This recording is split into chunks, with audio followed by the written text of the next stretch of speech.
Isa ang patay habang higit 100 ang sugatan sa kaliwat kanang aksidente sa kalsada sa ilang probinsya. Ang isang pickup sa Cotabato nag-counterflow na nga, nakasagasa pa ng estudyanteng rider. Nasa frontline na balitang yan, si Rainiel Pawi. Sa pool sa video ang maharurot na pickup na ito matapos mag-counterflow sa isang kalsada sa Cabacan North, Cotabato. Maya-maya pa sinalpok niya ang isang estudyanteng rider na saktong paliko sa kanyang direksyon.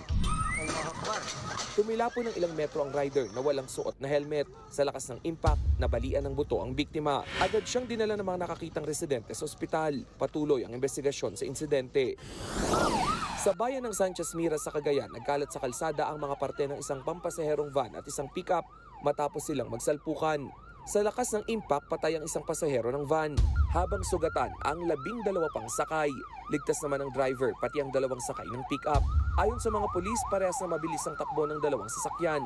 Pumalyang makina ng van ang tinitingnang sanhi ng salpukan. Bumaliktad naman ang pick-up na ito sa Lubao, Pampanga matapos mag-overtake at sumabit ang isang gulong nito sa isang nakaparadang sasakyan. Ayon sa mga pulis, posibleng hindi ito napansin ng driver ng sasakyan sa gilid ng kalsada.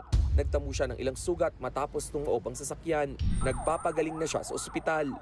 Nagbabalita mula sa frontline, Rainiel Pawid, News 5. Mga kapatid, Nikki de Guzman po. Iba na ang may alam at may pakialam sa panahon ngayon. Para sa tuloy-tuloy na balitaan sa Frontline kahit weekend, mag-follow at mag-subscribe sa social media pages ng News 5.